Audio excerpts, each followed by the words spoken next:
तिब्बत भूकंप की दिल दहलाने वाली 10 तस्वीरें। अब तक 126 की मौत। चारों तरफ मलबा ही मलबा।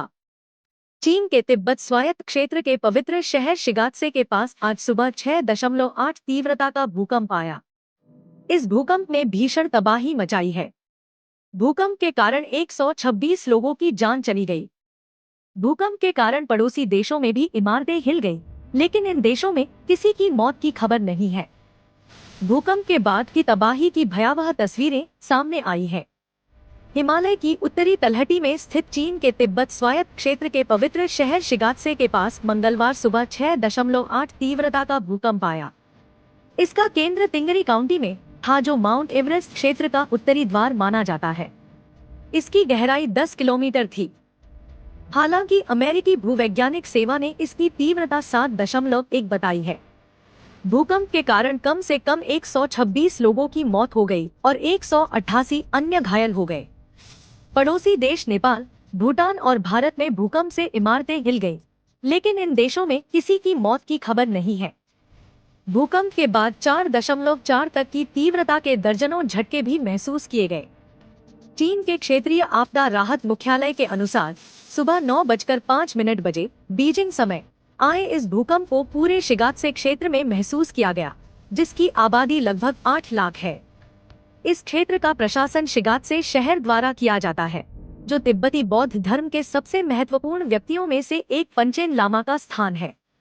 भूकंप के केंद्र के 20 किलोमीटर के भीतर 3 टाउनशिप और 27 गांव हैं, जिनकी कुल आबादी लगभग 6,900 है।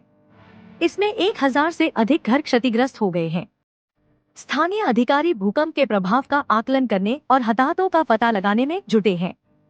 राष्ट्रपति शी चिनफिंग ने कहा कि हताहतों की संख्या कम करने के लिए राहत एवं बचाव के व्यापक प्रयास किए जाने चाहिए। प्रभावित लोगों का समुचित पुनर्वास किया जाए और उन्हें सर्दी से बचाने के उपाय किए जाएं।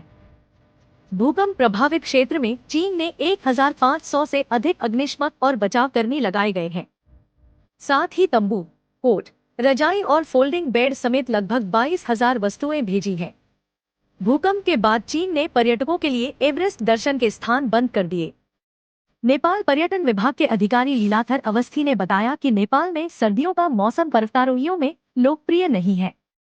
लिहाजा एक जर्मन पर्वतारोही ने माउंट एवरेस्ट पर चढ़ने का परमिट लिया था, लेकिन वह शिखर पर नहीं पहुंच पाने के कारण पहले ही बेस कैंप छोड़ चुका था। नेपाल के राष्ट्रीय आपदा जोखिम न्यूनीकरण और प्रबंधन प्राधिकरण ने कहा कि तिब्बत की सीमा से लगे 7 पहाड़ी जिलों में झटके महसूस किए गए। राजधानी काठमांडू में घबराहट के कारण कई लोग अपने घरों से बाहर आ गए। लोगों ने देखा कि सड़कों पर इमारतें, पेड़ और बिजली के तार हिल रहे थे। भारत और भूटान के अधिकारियों ने किसी भी नुकसान या संपत्ति के नुकसान की कोई रिपोर्ट नहीं दी। गौरतलब है कि भारत और यूरेशियन टेक्टोनिक प्लेटों में टकराव के कारण चीन के दक्षिण पश्चिमी हिस्से, नेपाल और उत्तर भारत में अक्सर भूकंप आते हैं। तिंगरी का भूकंप ल्हासा ब्लॉक के रूप में जाने जाने वाले हिस्से में दरार के कारण आया। 1950 के बाद से ल्हासा ब्लॉक में 6 या उससे अधिक तीव्रता के 21 भूकंप आए हैं। इनमें सबसे बड़ा 2017 में मैलिंग में 6.9 तीव्रता का भूकंप था। मैलिंग तिब्बत की यालुंग जंगबो नदी के निचले हिस्से में स्थित है, जहां चीन दुनिया का सबसे बड़ा जलविद्युत बांध बनाने की योजना बना रहा है। 2015 में नेपाल की राजधानी काठमांडू के पास 7.8 तीव्रता का भूकंप आया था, जिसमें लगभग 9,000 लोग मारे गए थे और हजारों घायल हुए थे। मृतकों में माउंट एवरेस्ट बेस कैंप में हिमस्खलन की चपेट आकर मरने वाले 18 लोग शामिल थे।